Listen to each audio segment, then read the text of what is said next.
En avant pour être édifié sur Radio Matania. Voici la prédication. Matania Radio.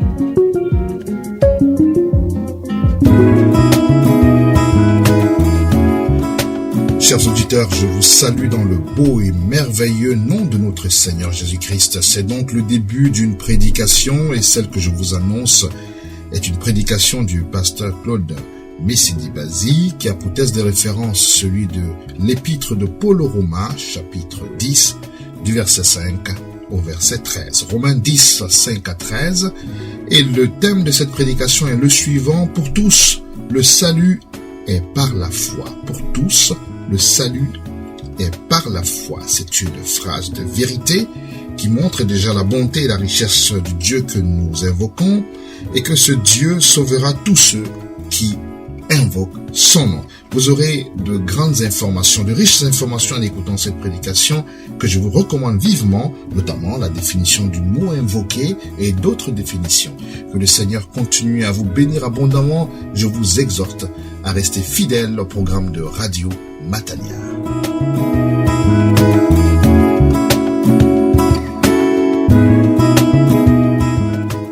Romains, chapitre 10, verset 5 à 18. Accueillons la parole du Seigneur. Amen.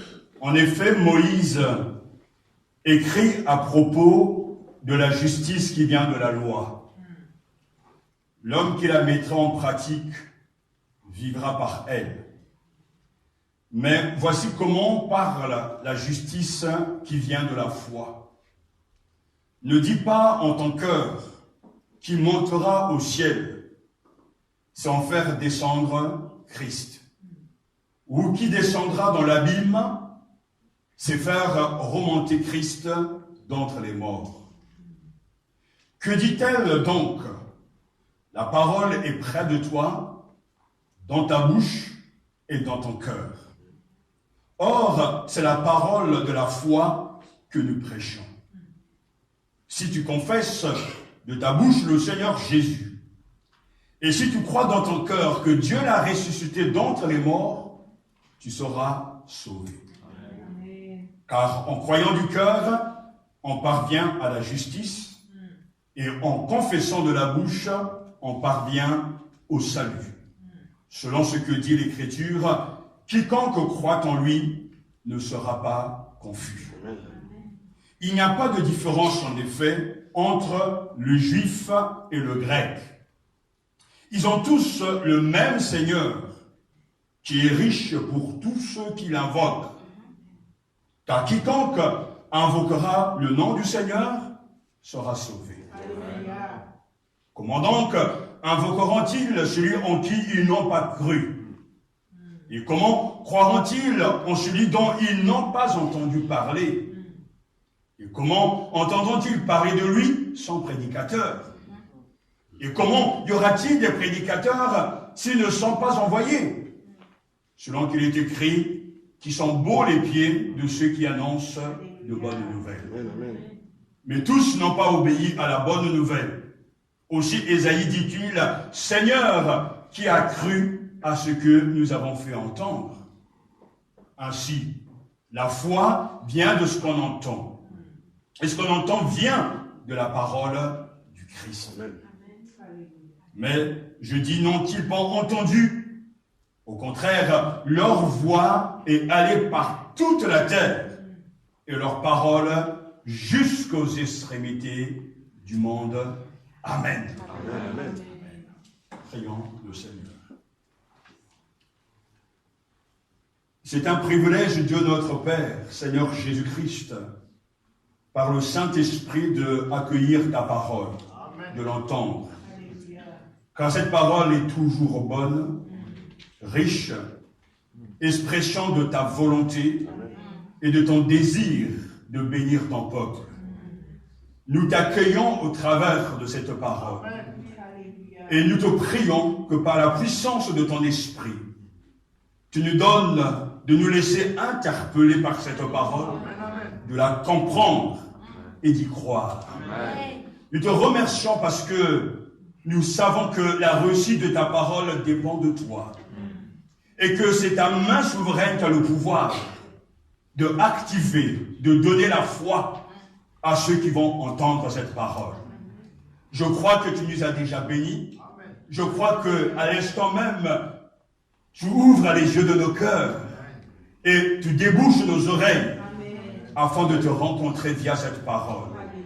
Père, je te rends grâce pour la puissance, la grandeur, la force de ta parole. Cette parole qui est comme un marteau qui brise le roc. Amen. Seigneur, qu'elle travaille de telle sorte que nos incrédulités soient brisées, amen, que nos mensonges soient démasqués, amen, que nos faux semblants soient enlevés, amen, et que ta vérité nous libère. Amen. Nous te bénissons pour la belle réussite de ta parole, amen, parce que c'est ta réussite et c'est ta gloire. Merci pour ceux qui sont ici, mais aussi merci pour ceux qui ne me voient pas et que je ne vois pas, mais que toi tu vois et que tu observes. Seigneur, tes yeux parcourent toute la terre pour soutenir ceux dont le cœur est tout entier tourné vers toi. Et je te loue parce qu'il en sera toujours ainsi. Au nom de Jésus-Christ, notre Seigneur et Sauveur. Amen. Amen. Merci de vous asseoir.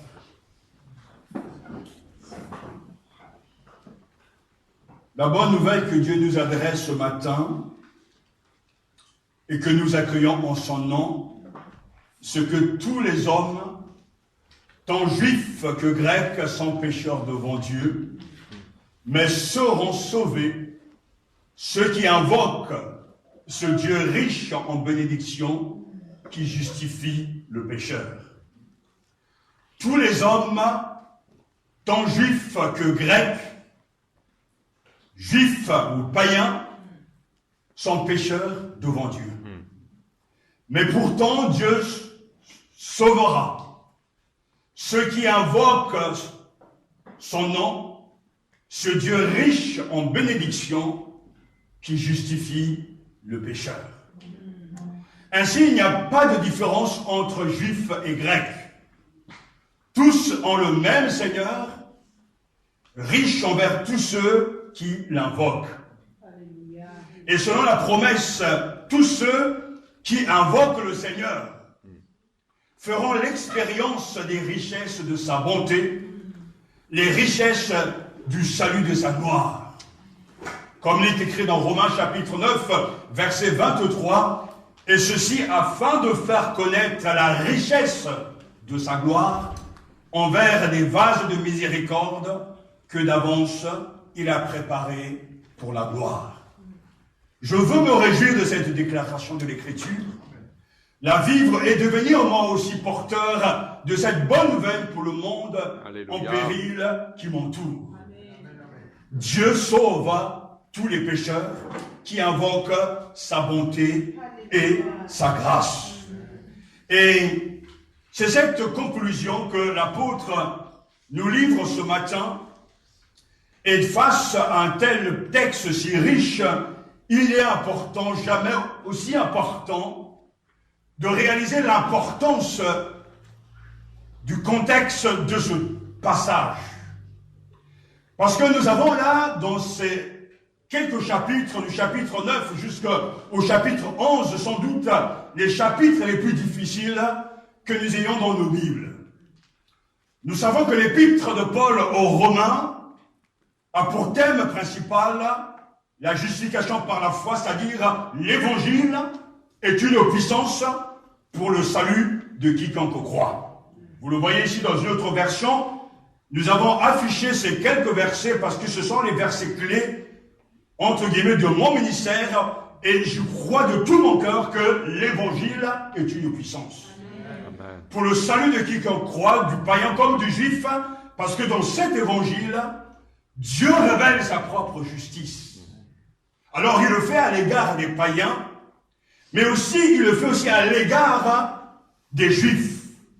Et Paul prend le temps, avant d'arriver à cette forme de conclusion, que quiconque invoquera le nom du Seigneur sera sauvé, il prend le temps de réfléchir et de chercher à comprendre ce qui se passe parmi le peuple de Dieu. Il faut suivre son raisonnement. Car il est important qu'à un moment donné dans nos vies, nous ayons vraiment une sainte réflexion. Il est important de pouvoir s'arrêter pour réfléchir et nous interroger.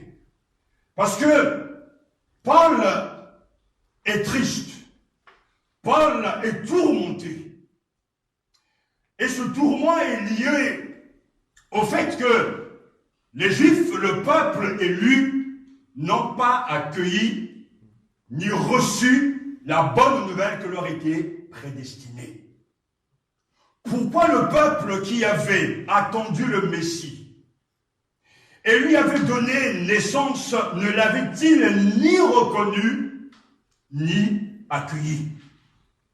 C'est là le constat de l'apôtre inspiré par le Seigneur. Israël s'est séparé du Christ.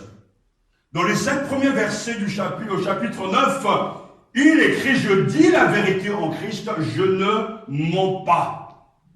Ma conscience m'en rend témoignage par le Saint-Esprit. J'ai une grande tristesse et un chagrin continuel dans le cœur. Car je souhaiterais être moi-même anathème et séparé du Christ pour mes frères, mes parents, selon la chair, qui sont les Israélites à qui appartiennent, écoutez bien, l'adoption, la gloire, les alliances, la loi, le culte, les promesses, les patriarches, et de qui est issu, selon la chair, le Christ, qui est au-dessus de toutes choses, Dieu béni éternellement. Il est triste, il le dit. Il est tourmenté, il le dit, parce que Israël s'est séparé du Christ. Parce que eux qui étaient appelés par Dieu, prédestinés par Dieu, ayant tant de privilèges, les Juifs sont sans excuse dans leur incrédulité. On pourra s'attendre, avec tant de privilèges, d'avoir en face de soi un peuple joyeux, un peuple rempli de foi, un peuple qui avance. Mais il semblerait, non pas il semblerait, c'est une réalité, plus Dieu les a bénis, plus Dieu leur a répandu des privilèges, et plus ils sont devenus pires. Et on ne peut pas manquer de s'interroger comment expliquer que là où il y a l'abondance des richesses de la part de Dieu, il n'y ait pas cet entrain, cette joie, cette ferveur à l'égard du donateur. Comment expliquer que ceux qui nous ont donné le Messie, issus bien sûr selon la chair de ce peuple élu, ne sont pas eux-mêmes entrés dans ses propres bénédictions.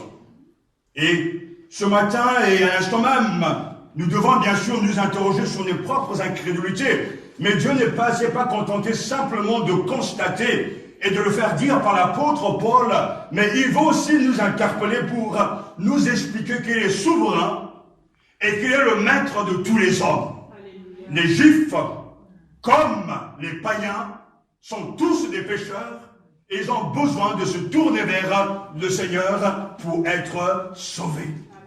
Et lorsqu'il prend le temps de cette réflexion, il nous pousse, ça et là, à analyser aussi nos propres vies. N'avons-nous pas reçu le Christ? N'avons-nous pas la Bible? N'avons-nous pas reçu des prédicateurs? N'avons-nous pas reçu tant de promesses?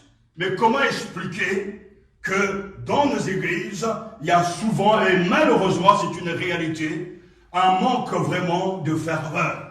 Une infidélité constante. Dieu a-t-il changé? Ces promesses,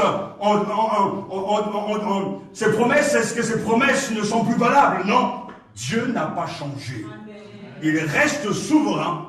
Et même dans le refus de son peuple, même dans le refus des Israélites, Dieu est en train de œuvrer pour que son projet, qui veut que tous les hommes soient sauvés, soit accompli et est en train de s'accomplir et s'accomplira à la fin pour tous ceux que Dieu a prédestinés au salut.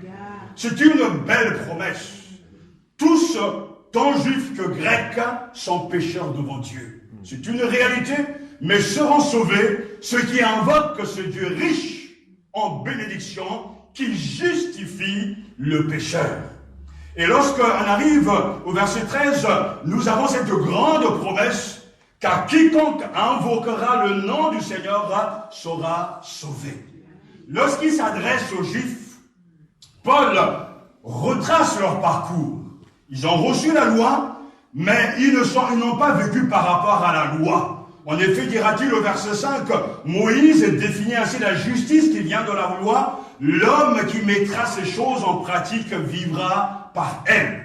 Mais nous savons qu'aucun n'a pu vivre selon la loi.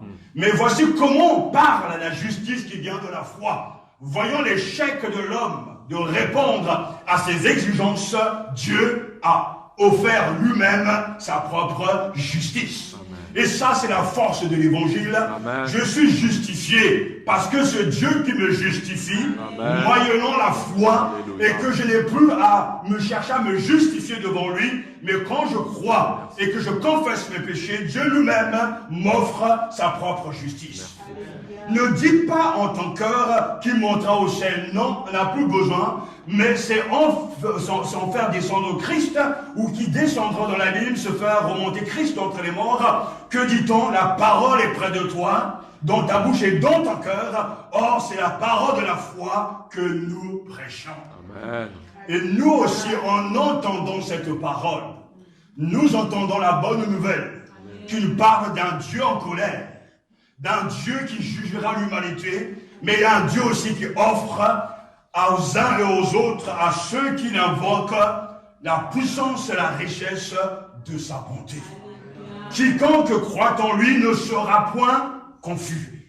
Il n'y a aucune différence, en effet, entre le juif et le grec, puisque tous ont le même Seigneur, qui est riche pour tous ceux qui l'invoquent. Verset 12, car quiconque invoquera le nom du Seigneur sera sauvé. Amen. Dieu est riche. Amen. Comment le vivre? Comment l'expérimenter? C'est lorsque l'on invoque son nom. Amen. Lorsque l'on invoque son nom, Dieu révèle sa propre justice. Ainsi, après avoir mis justement ce grand contexte si important, qu'il faut replacer toujours dans le contexte général de cette épître, nous avons là, en tout cas, les conditions de ce salut que Dieu nous offre. Parce que dès le début, le sujet qui anime et qui habite Paul, c'est l'évangile. L'évangile qui est une puissance.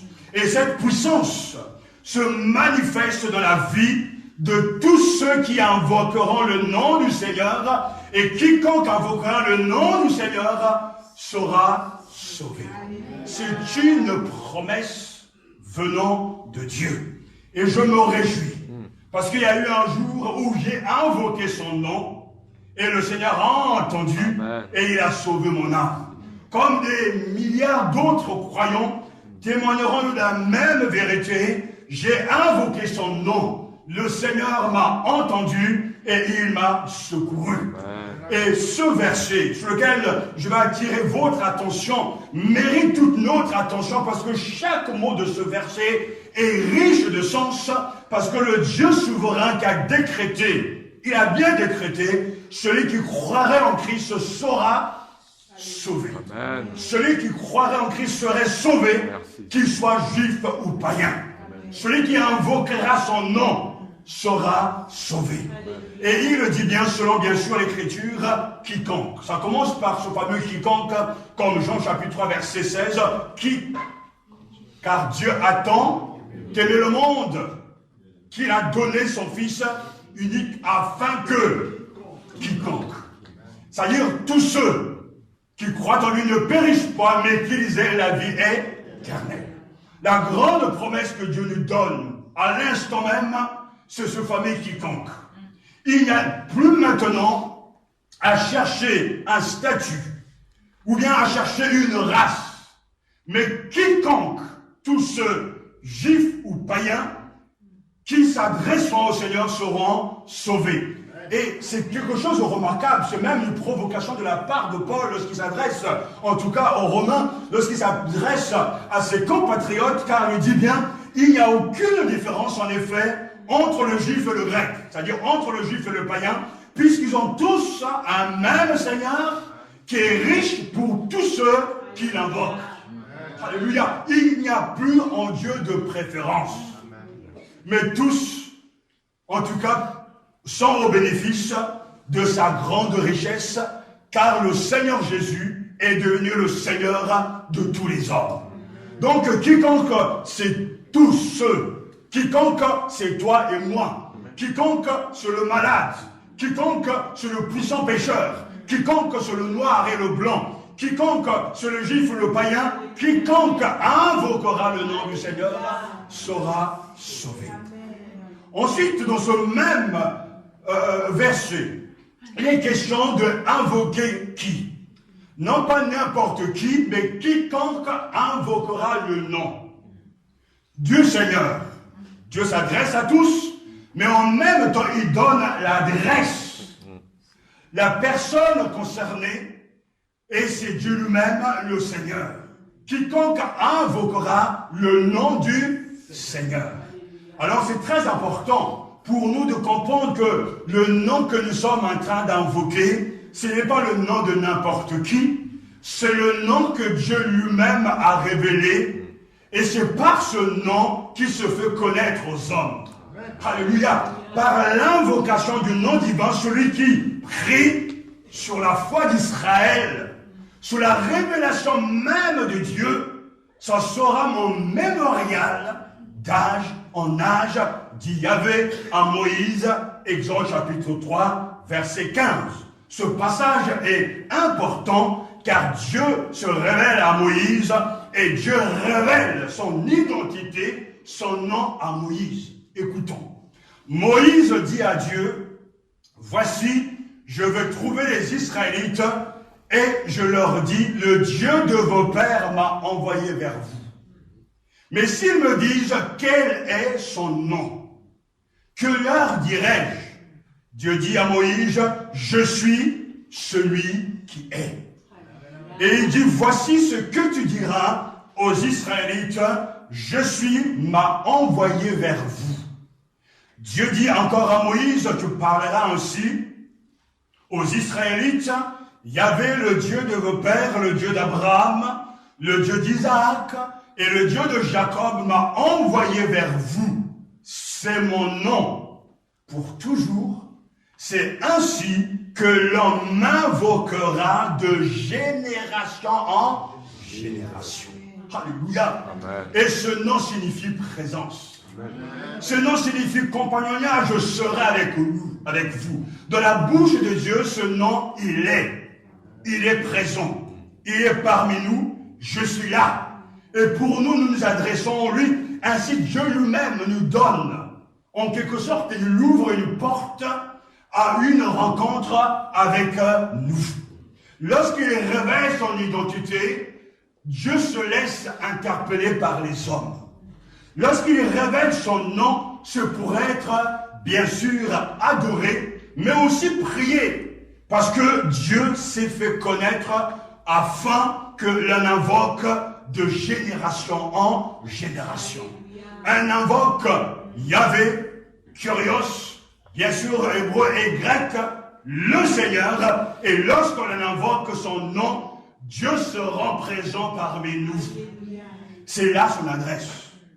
En se désignant ainsi, Dieu donne à Israël, à chacun de ses membres, le droit de l'interpeller comme un tu. Tu es l'Éternel. Invoquer le nom divin, c'est donc s'ouvrir à la communication avec Dieu. Prononcer le nom divin, Yahvé, il est là. Se le rendre présent. Lui qui est présent, et nous prenons conscience de sa présence.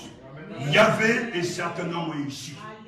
Et le chrétien qui vit par les faits bibliques, la foi, sent déjà sa présence dans son cœur. Parce que c'est important de comprendre que ce nom est rempli de force, rempli d'une définition de ce qu'est la foi. Dieu se prénomme, je suis là. Ainsi qu'il y a 2 ou 3, 4 personnes, et 1 milliard de personnes, Dieu est omniprésent. Mais il se rendra réel. Il se rendra présent à l'égard de ceux qui invoquent son nom. Il est présent partout en même temps, mais il ne sera jamais présent pour vous si vous n'invoquez pas de tout votre cœur. Dieu remplit le ciel et la terre, mais il ne se manifeste qu'à l'égard de ceux qui l'appellent et de ceux qui comprennent et qui ont réalisé qui tu es. J'ai toujours du mal à croire, à comprendre pourquoi le peuple de Dieu est dans une situation toujours catastrophique, parce qu'en réalité, ce peuple n'écoute pas la parole de Dieu, ce peuple ne prend pas au sérieux ce que Dieu dit. Dieu se vit au quotidien. Et ce n'est pas simplement lors d'un culte qu'on le ressent. Toute la semaine, je ressentis sa présence. Parce que sa présence est dans le cœur du croyant, par le Saint-Esprit. Et à chaque fois que je viens à l'écoute, ou bien j'ouvre la parole de Dieu, cette présence, entre guillemets, est réactivée. Parce que cette présence nous est communiquée via la parole de Dieu. Et nous nous nourrissons de cette parole.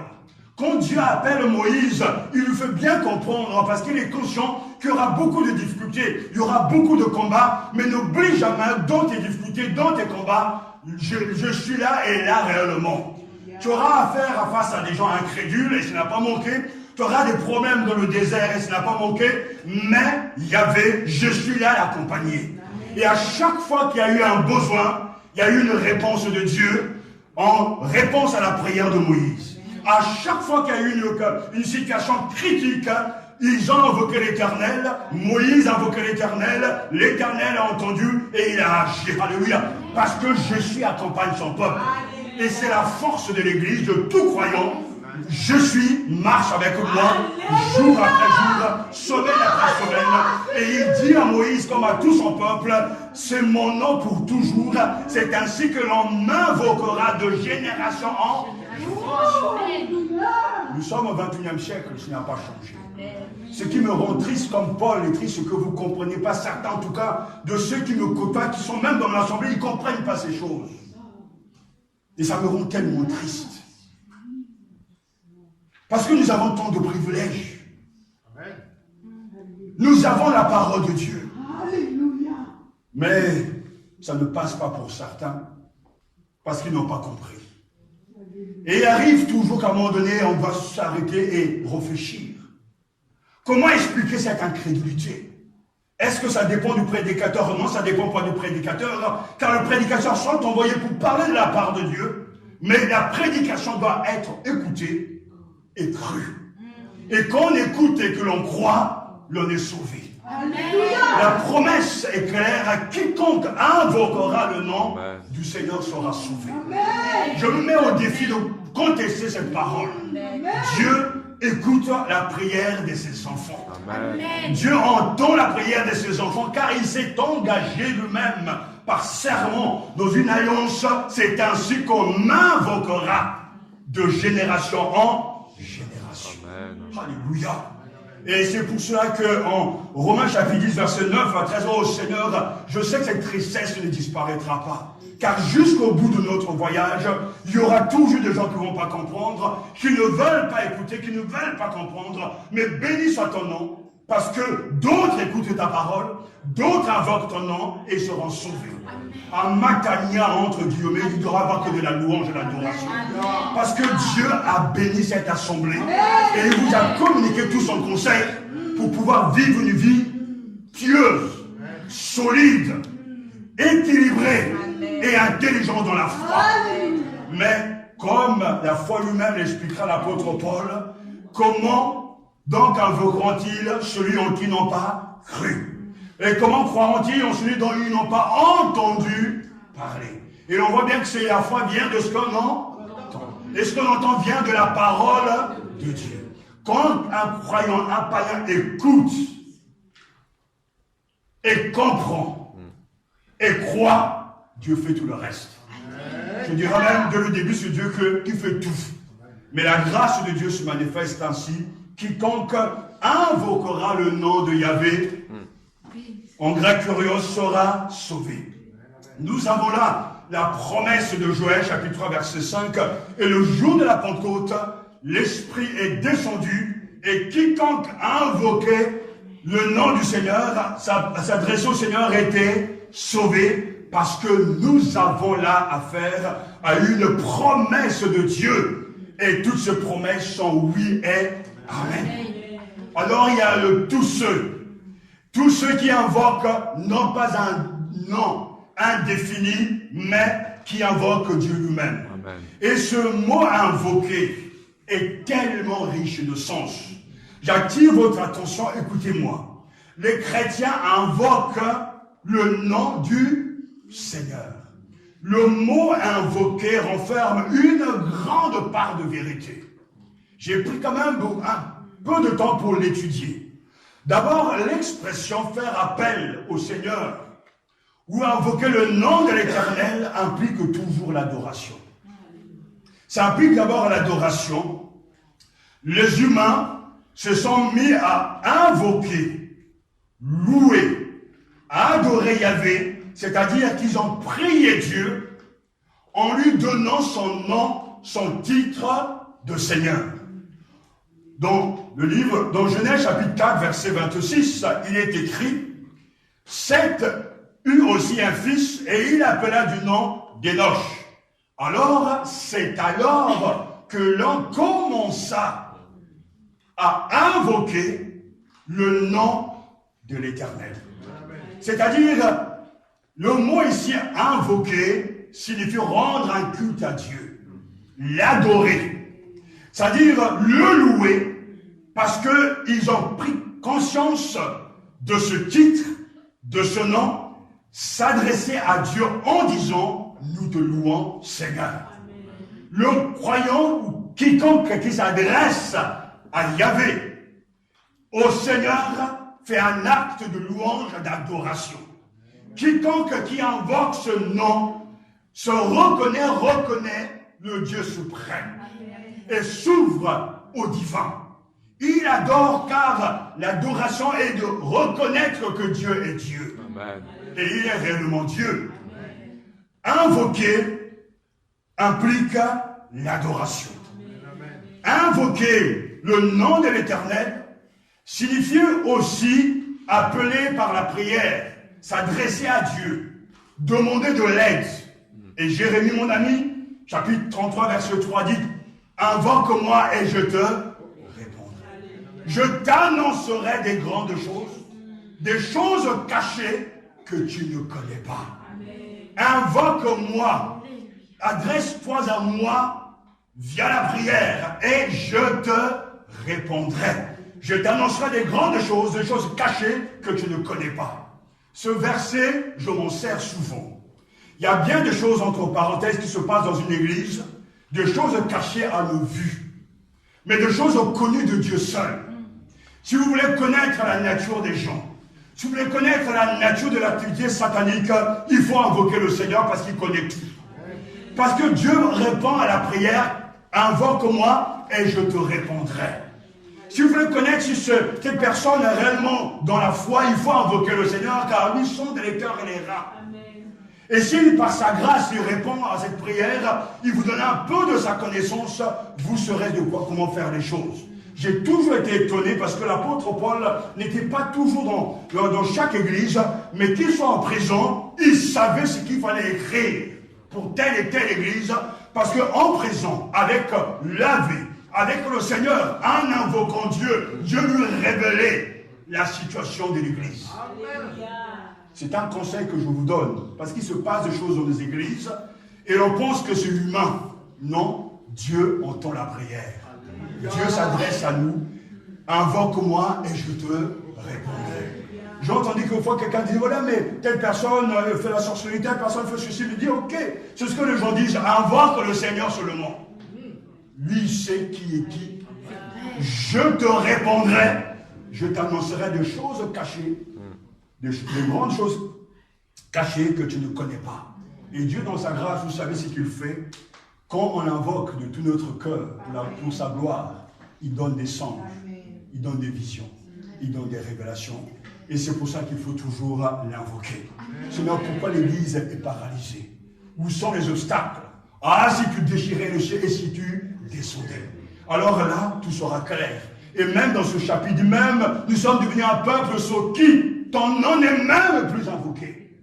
Mais oh, si tu déchirais les cieux et si tu descendais. Alors, face à chaque difficulté dans l'église, au lieu de parler, priez. Amen. Invoquez le Seigneur et il va vous répondre. Si vous aimez l'église, il vous parlera. Parce que vous serez en communion avec lui. Il y a trop de bavardage dans les églises. Il y a trop de choses inutiles. Il faut invoquer l'Éternel. Comment expliquer la situation dans ce pays? Invoque l'Éternel. Pourquoi est-ce que le réveil tarde-t-il? Invoque le Seigneur, lui connaît toutes choses. Je te répondrai. Amen. Quiconque invoquera le nom du Seigneur. Cette expression signifie bien sûr aussi louer. Et c'est vrai parce que dans le psautier, souvent les questions d'invoquer Dieu. Comment rendrai-je à l'Éternel tous ses bienfaits envers moi? Le psalmiste répond, j'élèverai la coupe des délivrances et j'invoquerai le nom de l'Éternel. Psaume 116, versets 12 à 13. Comment rendrai-je à l'Éternel tous ses bienfaits envers moi? J'élèverai la coupe des délivrances et j'invoquerai le nom de l'Éternel.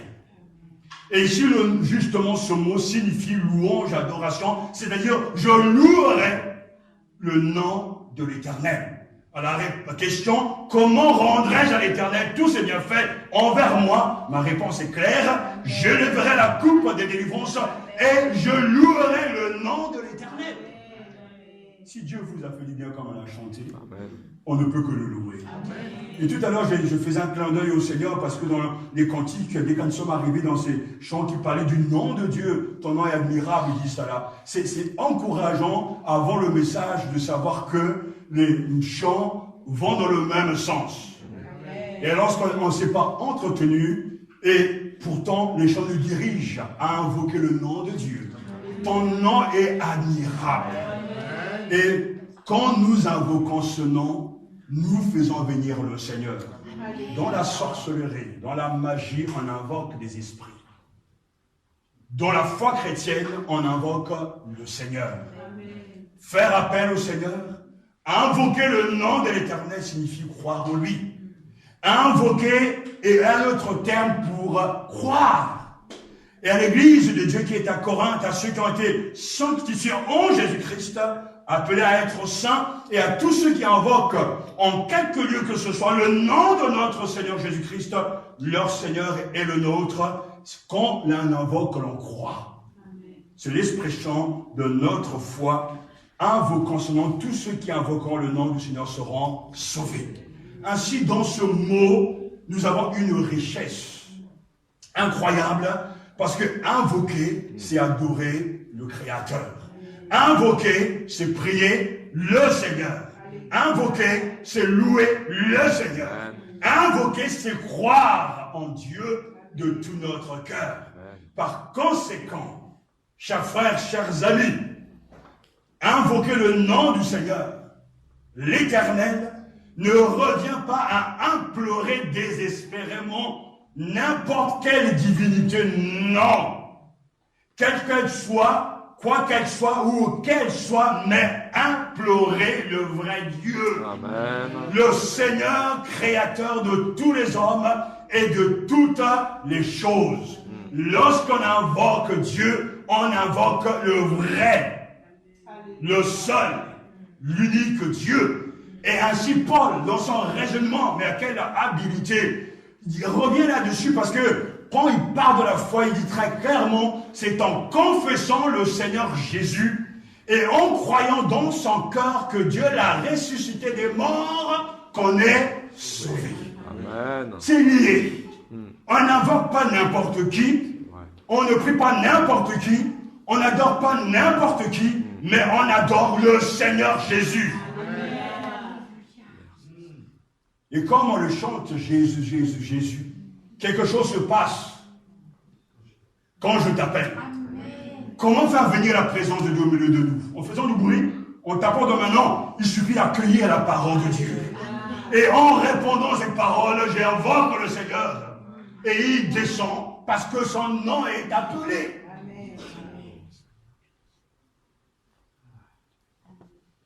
ce Seigneur que le vrai Seigneur des Juifs comme des païens. Ainsi donc, invoquer le nom de Jésus en tant que Seigneur revient à reconnaître sa divinité, son autorité, sa souveraineté, sa majesté, sa puissance, sa parole et sa grâce, et à s'y soumettre quiconque, juif ou païen, le fera, sera sauvé. Frères et sœurs, c'est une vérité remarquable que je vous adresse de la part de Dieu. Il y a une puissance dans l'invocation. Quand la mort gagne l'église, il faut invoquer le nom du Seigneur. Quand l'église est attaquée spirituellement, il faut invoquer le nom du Seigneur. Au lieu de regarder les sorciers, de regarder les mauvaises personnes, invoquer le nom du Seigneur. Faites venir sa présence au milieu de l'église. Quand on invoque, quelque chose se passe. J'ai vécu cette expérience jadis dans le passé dans notre église, alors qu'il y avait un temps de prière, un temps de jeûne, et tout d'un coup Satan est entré dans l'église. Et quand Satan entre, il y a des gens qui dorment, ils n'écoutent pas la parole. Il y a même des gens, quand ils sortent du culte, ils ne savent pas ce qu'on a prêché. Et tout d'un coup, il y a comme eu un sommeil dans la salle. Les gens sont partis au loin, mais Dieu est souverain parce qu'au moment où il y avait ce temps de prière de jeûne, la femme de notre pasteur, elle est partie aux toilettes. Donc c'était la seule qui était sortie pendant que Satan faisait son entrée dans l'église. Et quand il pénétrait, il y avait vraiment un sommeil doux et léger qui était en train d'assommer, d'endormir les gens. Mais l'Esprit du Seigneur était sur la femme de notre pasteur. Et elle a su discerner en sortant des toilettes, elle est entrée dans la salle. Elle a crié gloire à Dieu. En tapant de main, tout le monde s'est réveillé. Satan vient dans l'église, et quand les gens ne sont pas dans l'esprit, ils n'invoquent pas le nom du Seigneur. Les gens sont endormis. Ils peuvent avoir dormi 24 heures d'affilée, mais quand la prédication commence, ils roupillent. Une fatigue inexplicable tombe sur eux. Les yeux sont bouchés, les oreilles sont bouchées. Mais le prédicateur ne se laisse pas envahir par ce qu'il voit. Je proclame la gloire du Seigneur. Quiconque invoquera le nom du Seigneur sera sauvé. Ça ne dépend même pas de nos états d'âme, de nos tristesses. Non, je proclame que c'est la vérité. Ton nom est invoqué ici. Ton nom est invoqué à Corbeil. Ton nom est invoqué aux États-Unis, en Afrique. Ton nom est invoqué partout. Et partout où ton nom sera appelé, Jésus vient.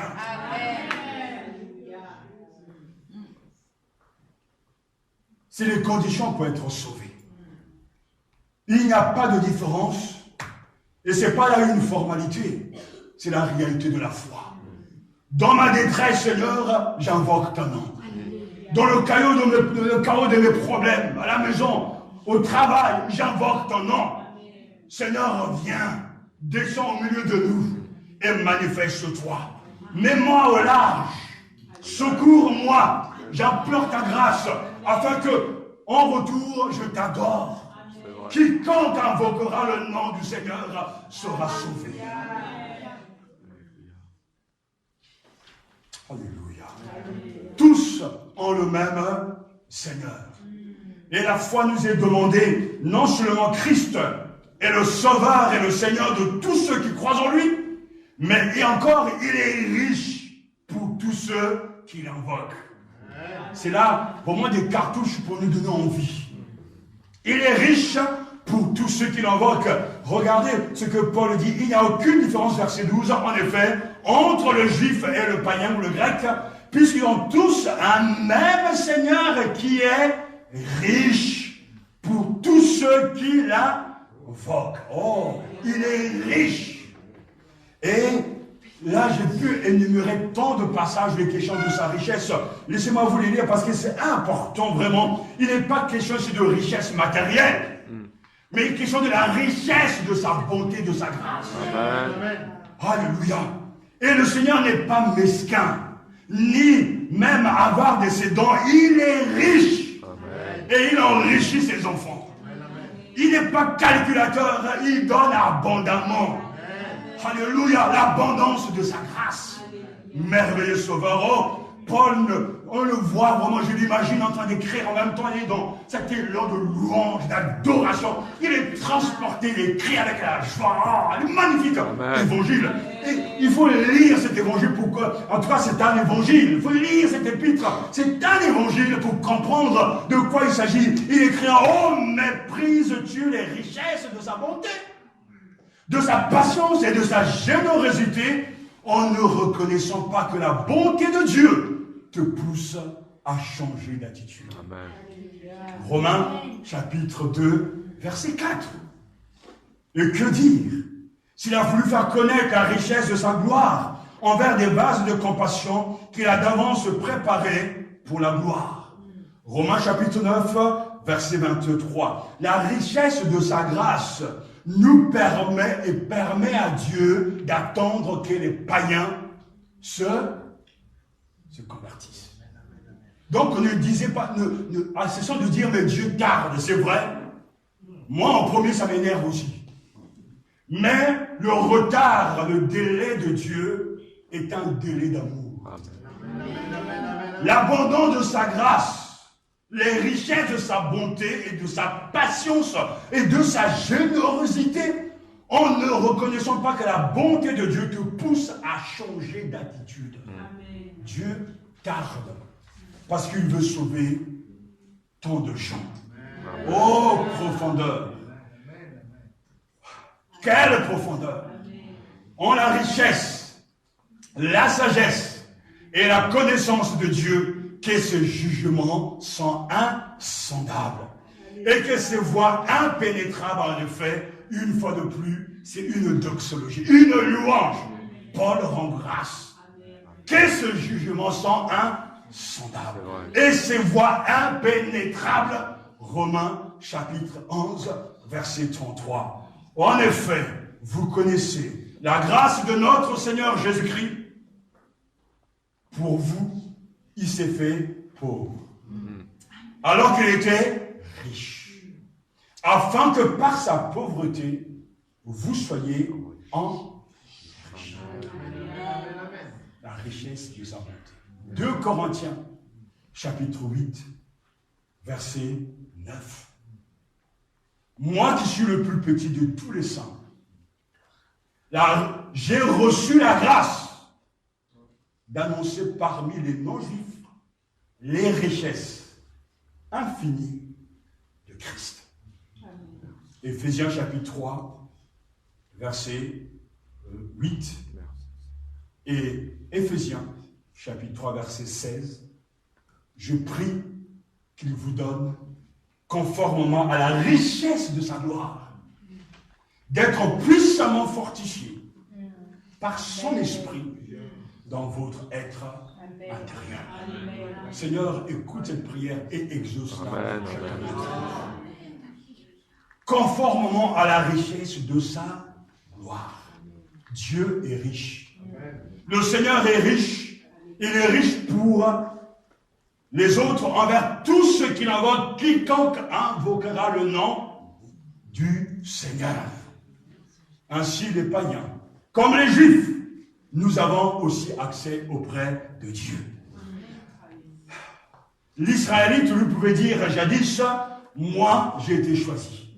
Moi je connais son nom. Moi je m'adresse à lui tous les jours. Moi je peux prononcer son nom. Moi je peux l'honorer, je peux attendre de ses promesses, etc. Au privilège. Je suis né dans cette famille, j'ai le sang, l'ADN, j'appartiens à ces dieux. Mais Dieu, qui est si bon, a dit aussi, regarde les autres. La même richesse que je t'ai donnée, je la leur donne aussi. Regarde Claude Philippe Messini Basile. Regarde X et Y, la même richesse de ma bonté. Je lui donne, je leur donne. Tous ceux qui sont pécheurs devant Dieu et qui s'adressent à Dieu sont au bénéfice de sa grande richesse, de sa générosité. Dieu ne rejette pas, il accorde sa bonté sans retenue.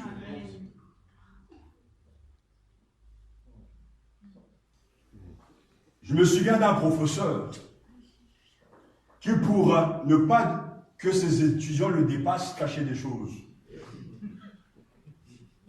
Vous connaissez ça, n'est-ce pas? Parce qu'on se dit toujours que aucun serviteur n'est plus grand que son maître. Mais il y a des serviteurs qui sont très doués. Il y a des étudiants qui sont très doués. J'écoutais justement la radio, c'est une petite Camerounaise qui a 9 ans, qui a passé son bac à l'âge de 9 ans. Elle est douée, elle chutait les classes. Quand on avait affaire à ce genre d'élèves, c'est un peu compliqué. Parce que l'élève vous corrige, vous renvoie aux références, les ouvrages. Ça met mal à l'aise. Donc du coup, le prof va cacher ces choses que les étudiants n'aient pas accès pour continuer à imposer son autorité. Normalement, un étudiant sage ne réagira pas ainsi, à vouloir écraser son professeur devant tous pour faire croire qu'il est intelligent. Celui qui est intelligent, en fait, il simule. Mais cette image, je me souviens que me revient parce que quand nous, on ne veut pas que les autres réussissent, on va cacher des choses. Si j'étais béni là-bas, que je suis allé puiser de l'eau à tel endroit, que cette eau est bénie, elle est bonne, je ferai tout pour que les autres n'y arrivent pas. Et dans mon village, je me souviens même que quand on veut refuser l'accès à quelque chose de bien, on crée une légende. Il y a des serpents là-bas. Si les femmes vont manger cet animal, elles vont plus procréer.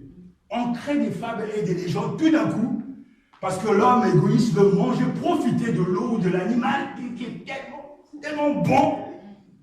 On crée une légende. L'homme est comme ça.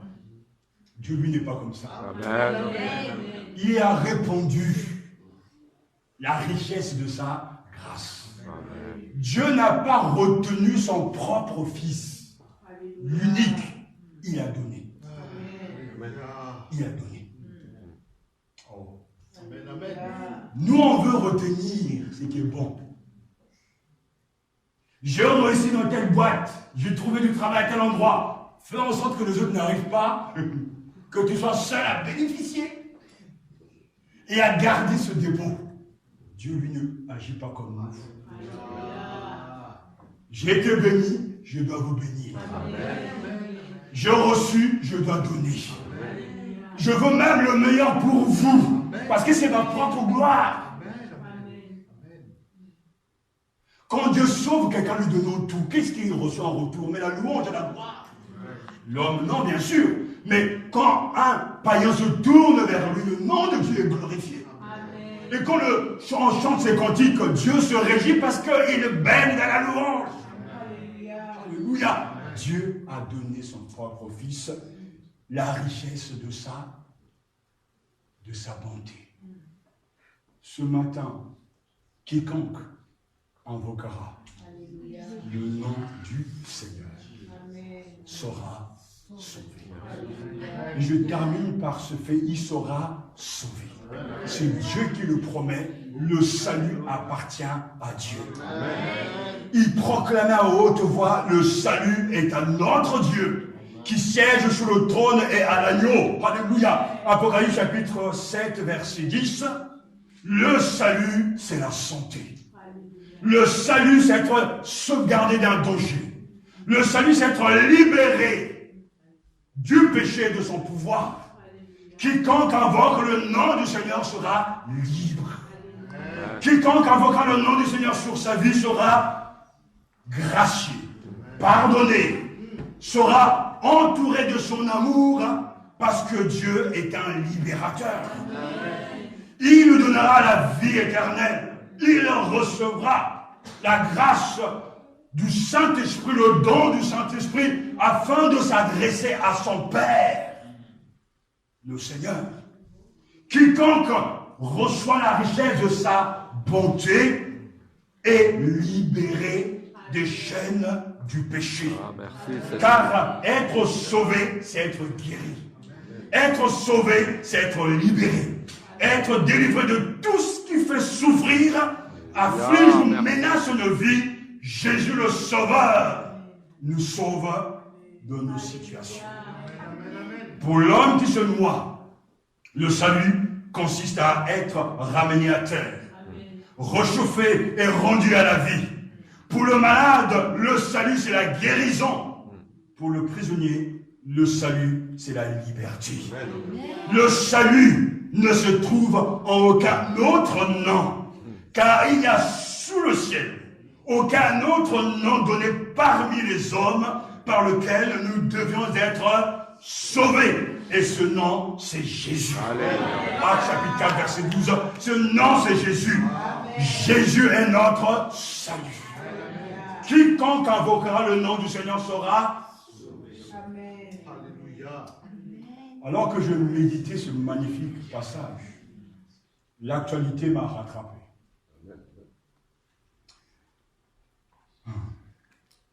Vous avez peut-être vécu ce qui s'est passé, vous avez vu à la télévision, ce qui s'est passé en Thaïlande. Le sauvetage, justement, hors norme, des 12 enfants évacués de la grotte avec leur entraîneur. Ils étaient bloqués depuis 15 jours, au fond d'une grotte inondée, avec leur entraîneur de football. Et on a déployé plusieurs moyens pour les libérer. Aujourd'hui, avec la télévision, on suit même en direct les événements. Le sauvetage spectaculaire. C'est carrément du direct. Des hélicoptères, on voit des gendarmes, des pompiers, des spéologues. Même il y a eu des plongeurs, des commandos thaïlandais qui étaient venus. Ils étaient 1000 à se mobiliser de 18 pays différents pour venir au secours de 2 enfants. Et dans la même semaine, 600 migrants sont décédés. Mais personne n'en parlait. Parce que le dieu ballon était au centre. Et quand un responsable des Médecins sans frontières s'est adressé au président pour attirer son attention sur ces 600 migrants qui sont morts, monsieur n'avait pas le temps parce que son obsession, c'était d'aller suivre le match de football. Et j'ai haï le football. On mobilise 1000 sauveteurs, 1000 hommes de 18 pays différents pour sauver 13 personnes. Alors que 600 migrants sont morts en mer. Mais quand j'ai suivi cette actualité de près, tout le reste n'avait pas de sens. On ne peut pas se réjouir et chanter alors qu'il y a des drames. On ne peut que s'associer avec ceux qui souffrent. Mais cette image m'a marqué parce que de ce sauvetage extraordinaire, on ne pouvait jamais entendre quelqu'un dire « Tout homme qui fera appel à nous sera sauvé ». Il pouvait ne pas sauver ses enfants. Mais Jésus, lui, quand il dit, il le fait. Le sauveteur, de fois, ils sont limités, et c'était vrai. Parce qu'on a fait même appel à des commandos, super entraînés. Il a fallu donc faire sortir les enfants, ont dû venir vers eux. Parce que pour certains, ils ne savaient pas nager, c'était compliqué. Certains auront pu mourir. Mais avec Jésus en tant que sauveteur, là où tu es, quelle que soit ta condition, les moyens ne sont jamais limités. Quiconque invoquant le nom du Seigneur sera sauvé. Parce qu'il est ressuscité d'entre les morts. À la différence des sauveteurs humains, parce que malgré les prouesses techniques, malgré justement des préparatifs, il a fallu attendre 2 jours pour arriver à régler ce problème. Mais Jésus est le sauveur par excellence. Lance-lui ce matin un SOS. Amen. Et il te répond maintenant, pas dans 10 ans, ne pas dans 6 mois, mais maintenant. Jésus sauve mon âme maintenant. Amen. Maintenant. Merci.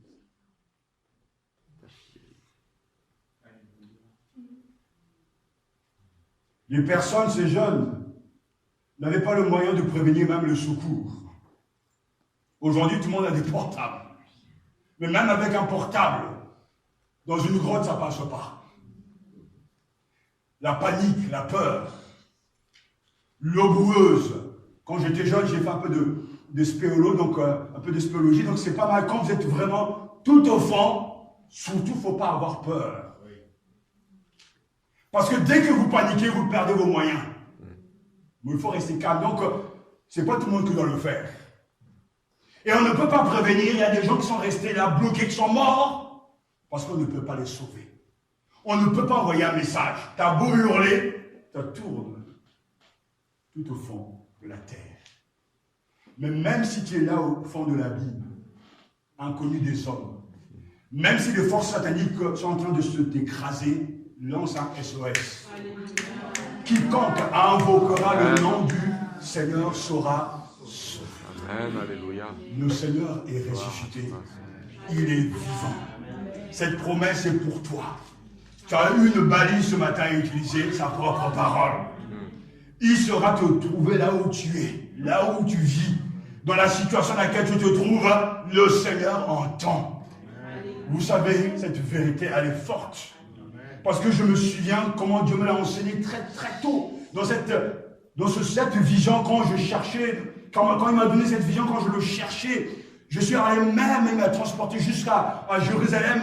Et il y avait tellement des millions de gens, des gens partout qui cherchaient à voir Jésus, qui cherchaient à le toucher. Chacun venait avec son problème. Moi, j'étais là parmi la foule, vouloir chercher, trouver Jésus. Mais vu la quantité de personnes, vu le nombre de gens, je n'ai pas pu avoir accès à lui. Et là, dans la même vision, je me retrouve dans ma propre parcelle. Et dans la même vision, je vois Jésus entrer dans ma parcelle. Et entre lui et moi, il y a quelque chose. C'est-à-dire, ce que je suis en train de vous dire, écoutez-moi bien, quand votre désir est tourné vers lui, il vous entend. Il vous connaît. Il te connaît, toi. Amen. Quand tu le cherches de tout ton cœur, il se laissera trouver par toi. Fais-lui confiance. La promesse est pour toi. Quiconque invoquera le nom du Seigneur sera sauvé. Pourquoi ne pas le faire ce matin? Pourquoi discuter? Pourquoi chercher de l'aide auprès des voisins? Pourquoi chercher de l'aide auprès de ceux qui sont faibles? Pourquoi imaginer des trucs pour s'en sortir? Pourquoi faire des plans pour chercher à être libéré de ton fardeau? Invoque-le. Laisse-le venir. Laisse-le entrer. Le meilleur coureur est celui qui va droit devant et qui ne regarde ni à gauche ni à droite. Cours vers Jésus sans délai. Accepte-le ce matin. Reçois-le dans ton cœur comme ton Seigneur et ton Sauveur, parce que la parole est prêchée. Et comment croiront-ils en celui dont ils n'ont pas entendu parler? Est-ce que c'est vrai pour toi? Non, on a entendu. Et comment entendront-ils parler s'il n'y a personne qui prêche? A-t-on prêché ce matin? Oui. Et comment y aura-t-il des prédicateurs s'ils ne sont pas envoyés? Y a-t-il des envoyés? Oui. Alors, la foi vient de ce qu'on entend. Et ce qu'on entend vient de la parole.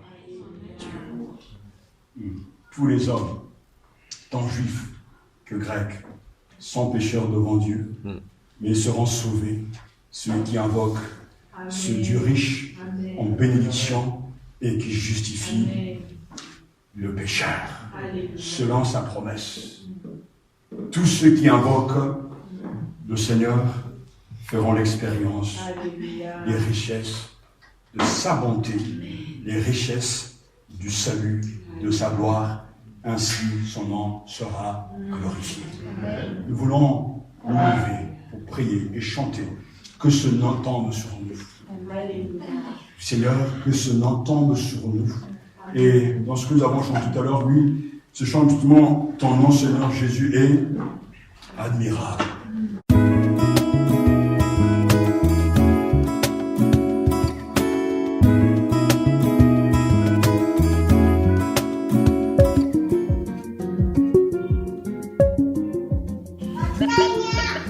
Matania Radio. Radio Matania, la